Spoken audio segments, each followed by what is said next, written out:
Oliver, an engine who, in the original run of Wooden Railway, got the short end of the stick. However, I think it's made up for not only the amazing face on the model, but also his interesting character.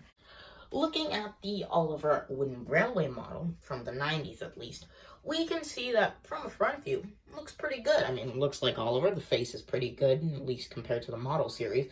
But when we turn him, there are some issues, to say the least. For one, the tanks should not be right up front next to the smoke box. The tank should be a little bit pushed back, maybe like halfway, where the Great Western logo is. Even then, just while the printing is crisp, that's all I can really say for this.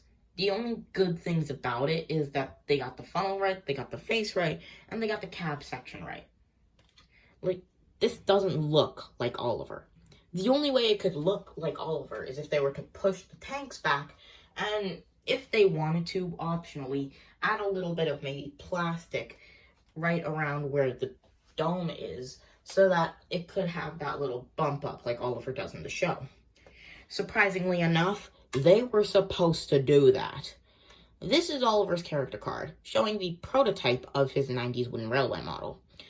Ironically, it has a Thomas face, which... Green Thomas. But even then, this looks a lot more like Oliver than the final model does. And it even has those little details that I said they could add to make the model look even more like Oliver. And even then, the printing is more accurate, with the 11 being closer to the cab door, like he is in the show. Although I assume that the 11 being around the middle is because they made the tanks so big, which again, makes no sense. And if you still don't believe me about the Green Thomas thing, look at it. He's basically just Green Thomas. Take away the printing. He is Green Thomas. There is no denying that. But even then, he is still a pretty good model for what it's worth. I mean, he's still made out of mostly wood, so can't fault him there. And I won't say it's the worst model that they've made, even though it comes very close. It is one of the downgrades compared to other models like Thomas, James, or Gordon. So, yeah, I'll give this model a solid-ish 6 out of 10, since its faults, for me at least, overweigh its good parts. However, I'm not saying this is a bad Oliver model by any means. I mean, it's still Oliver, isn't it?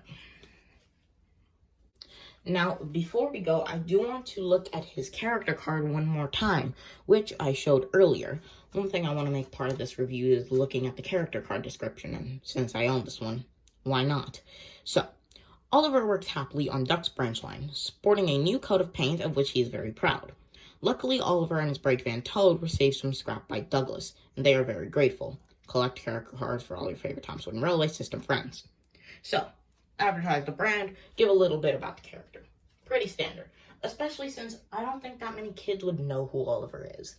Maybe that's just me. Maybe it's because I barely knew who he was when I was younger, but I don't think any kids nowadays would know who he is. However, there's a fabled 2000-something Mattel version of the model that is the most accurate Oliver ever created in wooden form. Of course, I don't own that, and that's the only other version of the character. I mean, it's not like there was some even better hit era model that existed. Though there is a hit model of if Demon was a train.